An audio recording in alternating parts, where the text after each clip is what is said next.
வணக்கம். டிஎஸ்டிஎஸ் Private Limited Companies discussion, Psychology Department discussion, All Department Conference meeting, World Leaders discussion, Status discussion, Doctor class discussion. Okay, question answers discussion. Okay, relax. World Leaders discussion. சரி, ஒரு ராஜாவாக நான் சொல்கிறத தெளிவாக நிதானமாக பொறுமையாக கேட்டுக்குங்க. எர்த் அப்படின்றது ரொம்ப வருஷமாகவே மில்கிவே கேலக்ஸியில் உள்ளதாக சொல்கிறாங்க.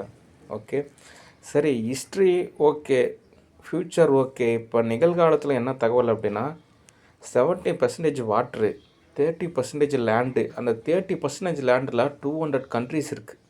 ஓகே, அந்த 200 கண்ட்ரிஸில் தான் கிட்டத்தட்ட 800 கோடி பேர் வாழ்கிறாங்க. அதில் தான் அனிமல்ஸ் இருக்காங்க, அதுக்கப்புறம் ட்ரீஸ் இருக்குது. ஓகே, அதுக்கப்புறம் கடல்லையும் பார்த்திங்கன்னா அது தகுந்த மாதிரியான விலங்கினம்லாம் இருக்குது. ஓகே, சரி, அப்படின்றப்போ இந்த எர்த்தில் வாழக்கூடிய அந்த 800 கோடி பேர் அவங்களோட நிலையில் தான் எர்த்தானது நிர்வாகவியலாக இருக்குது. ஓகே, ஏன்னா இப்போது அனிமல்ஸ்லாம் அவங்க எர்த்தை பொறுத்த வரைக்கும் அவங்களுக்கு தேவையானது உணவு, இடம், வாழ்வியல் வசதி, அந்த மாதிரியான ஒரு தகவமைப்பு தான். ஓகே, அதனால் மனிதர்களை பொறுத்தின தேவைகளை தான் எர்த்தில் நம்ம சால்வ் பண்ண வேண்டிய நிலையில் இருக்கோம். ஓகே, சரி, அப்படின்றப்போ ஒவ்வொரு கேள்விக்காக நம்ம பதில் சொல்லலாம். இப்போ முதலாவது யூஎஸ்ஏ பொறுத்த வரைக்கும் ஆல்ரெடி அவங்க ஒரு வல்லரசு நாடு, எல்லா வசதியுமே இருக்குது. கவர்மெண்ட்டே ஒரு 50 நாள்லேருந்து ஒரு 60 நாள் லீவு அப்படின்னா கூட மேனேஜ் பண்ணுற அளவுக்கு எல்லா வசதியுமே அவங்க அமைச்சு வச்சுருக்காங்க. ஓகே, அப்படின்றப்போ அவங்க பொறுமையாக காத்திருக்கலாம். ஏதாவது ஒரு ஈவினிங் டைமில் ஏதாவது ஒரு நிலையில் அவங்க தோது பார்க்கலாம். ஓகே, ஆனால் காலங்காத்தாலேயே பட்டர்ஃப்ளை அட்டாக் இந்த கமலா ஹாரிஸு, அதுக்கு காரணம் என்ன சொல்கிறாங்க அப்படின்னா எலெக்ஷனுக்கு காரணம் சொல்கிறாங்க. அடுத்து ஒபாமாவோட தகவல் அப்படின்னு சொல்கிறாங்க. ஓகே, ஆனால் இவங்கெல்லாம் எஜுகேஷன் லெவலில் எவ்வளோ யூனிவர்சிட்டி இருக்குது, எவ்வளோ ஃபெசிலிட்டி இருக்குது, ஆனால் எதுவுமே பயன்படுத்தலை. நம்ம இங்கே தூரத்துலேருந்து பார்க்குறதுக்கு அவங்களுக்குலாம் அவ்வளோ பெரிய வல்லரசு நாடு, எல்லா வகையிலும் குவாலிஃபைடாக இருப்பாங்கன்னு நினைக்கிறான். அப்படி கிடையாது.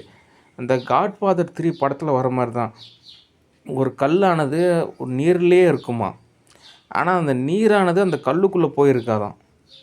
அந்த மாதிரி தான் யூஎஸ்ஏல எத்தனையோ யூனிவர்சிட்டி இருந்தாலும், எஜுகேஷன் சிஸ்டத்தில் டாப் லெவலில் இருந்தாலும், எல்லா ஃபெசிலிட்டியுமே இருந்தாலுமே அங்கே யாருமே அந்தளவுக்கு படிப்பறிவு கிடையாதுன்றது தான் யதார்த்தமான ஒரு உண்மை.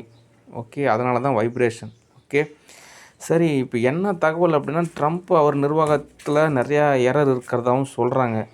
சரி, கமலா ஹாரிஸ் வரவேற்பு தான், ஏன்னா அவங்க ஒரு இந்தியா வம்சாவளின்னு சொல்கிறாங்க. அது இல்லாமல் ஒபாமாவும் ஒரு நல்ல கேரக்டராக தான் இருக்கார். அவங்க டாக்டரை கூட திருமணம் செஞ்சு தரதாகவும் சொல்கிறாரு. ஓகே, அடுத்து யூஎஸ்ஏ என்ன யதார்த்தமான ஸ்டேட்டஸ் அப்படின்னா அவங்க கிங்டம் தான் எதிர்பார்க்குறாங்க. ஓகே, கிங்டம் கான்செப்ட் தான். ஆனால் கிங்டம் அமைகிறதுக்கு ஐநா அமைப்போட அந்த ஒப்புதலும் தேவைப்படுது, வேர்ல்டு கோர்ட்டோட அந்த ஒப்புதலும் தேவைப்படுது. ஓகே, மற்றபடி கிங்டம் அமைகிறப்போ எல்லாமே ஓரளவு தோதாகும். ஓகே, சரி, தற்சமய தீர்வு அப்படின்றப்போ ஒபாமாவும் கமலா ஹாரிஸும் நிர்வகிக்கிறான் அப்படின்ற மாதிரியான ஒரு தகவல். ஆனால் ஜோ பைடன் இருந்த வரைக்குமே என்ட்ரு ஒர்க்கு எல்லாமே ஓரளவு அருமையாக தான் இருந்தது. ஓகே, என்ன வறுமை நிலை இருந்தாலுமே எல்லாருமே ஓரளவு சுமூகமாக தான் இருந்தது. ஓகே, அதனால் யதார்த்த ரீதியான தகவல் என்ன அப்படின்னா கமலா ஹாரிஸுக்கு வரவேற்பு. ஆனால் பட்டர்ஃப்ளை அட்டாக் அப்படின்றது தான் எரர் ஆகும். ஏன்னா மெடிக்கல் ரீதியாக ஒரு டாக்டர் கிளாஸில் பயாலஜிக்கல் சிஸ்டத்தை டேமேஜ் பண்ணுற மாதிரி. இப்போ அது பயாலஜிக்கல் சிஸ்டமே டேமேஜ் ஆகிறப்போ நாடு எதுக்கு, தங்கம் எதுக்கு, கவர்மெண்ட் எதுக்கு, தேவையே கிடையாது. ஓகே, அதனால் இதுக்கு ஒரு தீர்வு இருக்குது. கமலா ஹாரிஸை பொறுத்த வரைக்கும் நீங்கள் மனசில் நினச்சி நீங்கள் ஜபம் பண்ணிங்கனாலே போதும். ஓகே, நீங்கள் யூனிவர்சல் லெவலில் தொடர்பு கொள்ளணும். நீங்கள் கர்த்தர்கிட்ட ஜபம் பண்ணலாம், இல்லை தியானம் பண்ணலாம். அப்படின்றப்போ உங்களோட தகவல் என்ன அப்படின்றது நான் புரிஞ்சுக்குவேன். ஓகே, பட்டர்ஃப்ளை அட்டாக் செய்யக்கூடாது. ஓகே, அது சரியான முறை கிடையாது. ஏன் அப்படின்னா யதார்த்த ரீதியாக ஹியூமனுடைய பயாலஜிக்கல் சிஸ்டமானது first dimension, second dimension, third dimension தான். ஒரு லிமிட்டேஷன் தான்.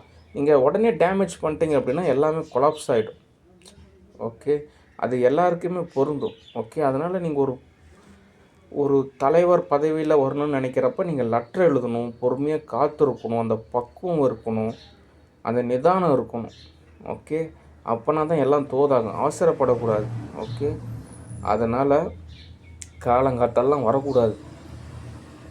ஓகே, ஈவினிங் டைமில் ஒரு 7-8 மணிக்கு மேலே தோதாகிறப்ப நானே கூப்பிடுவேன். ஓகே, யூனிஎஸ்எல்லில் தோதாகிறப்ப நானே கூப்பிடுவேன். அது வரைக்கும் நீங்கள் பொறுமையாக காத்திருக்கணும். ஏன் அப்படின்னா, இப்போ இந்தியாவோட பகல் டைம் வந்து பார்த்திங்கன்னா யூஎஸ்ஏவோட ஈவினிங் டைம். அவங்க பகல் ஃபுல்லாக எல்லாத்தையும் வேலையெல்லாம் முடிச்சுட்டு ஈவினிங் டைம் ரிலாக்ஸாக இருக்கிற டைமில் எல்லோரும் ஓரளவு ஒரு கம்ஃபர்ட் ஜோனில் ஒரு ஆன்சரை வந்து எதிர்பார்ப்பாங்க. ஆனால் அது இந்தியாவுக்கு வந்து பகல் டைம். அதனால் எங்கே தோதாகிறதுக்கு லேட் ஆகும், ஈவினிங் டைம் தான் தோதாகும். அதுக்கு தகுந்த மாதிரி நீங்கள் ரெடியாக இருக்கணும். ஓகே, அதனால் இப்போ சொல்லக்கூடிய தகவல் எப்போவுமே மறந்துடக்கூடாது. பகல் டைம்லாம் யூஎஸ்ஏ இன்வால்வ் ஆகவே கூடாது, அதுவும் காலையில் டைம்லாம் இன்வால்வ் ஆகக்கூடாது. ஓகே, அதனால் பொறுப்பாக நடந்துக்கணும். ஓகே, அடுத்து யூஎஸ்ஏவோட நிலையில் அவங்க செவ்வாய்க்கிரகத்துக்கு தான் போகிறதுக்கு தான் ஐடியா செஞ்சிட்ருக்காங்க. அதுக்கு உண்டான செயல்பாடும் நான் சொல்லிட்டேன். ஓகே, அதனால் உங்கள் நிலையை பற்றி பேசிகிட்டு இருந்தேன் அப்படின்னா எதுவும் தோதாகாது. ஏன் அப்படின்னா இப்போ யூஎஸ்ஏ பற்றி பேசுனத உடனே எனக்கு யூஎஸ்ஏலேருந்து பேபாலில் இல்லைங்காமல் யாராவது ஒருத்தர் 1000 ரூபா, 50,000 ரூபா, 1,00,000 ரூபா காசு அனுப்புகிற மாதிரி இருந்தால் ஒன்றும் தெரிவிக்காது. கடைசியில் அண்ணனுக்கு ஒரு ஊத்தப்பன்னு சொல்லிட்டு போயிடுவீங்க. அதனால் நான் இங்கே எல்லாமே தோதை அமைச்சிட்டு தான் நான் உங்களுக்கு தோது பார்க்குறதுன்றது தான் எனக்கு தோதாகும். ஓகே, சரி, தற்சமயம் கமலா ஹாரிஸ் அவர்களே எங்கள் ஃபேமிலியை கேர் செஞ்சுக்குங்க. மேக்ஸிமம் யாரையும் பட்டர்ஃப்ளை அட்டாக் செய்யாதீங்க. ஓகே, அடுத்து deposit receipt 100 trillion USA currency. Okay, enter work அமௌண்ட்லேருந்து உங்களுக்கு தொகை வழங்கப்படும். ஓகே, சரி, நான் உங்களை திரும்ப கூப்பிட்றேன். அது வரைக்கும் பொறுமையாக காத்திருக்கணும், ஏற்படுத்தக்கூடாது. எனக்கு எல்லா வசதியுமே நீங்கள் தோதை அமைச்சு கொடுக்கணும். 8 ஹவர்ஸ் டியூட்டி பார்க்கணும்.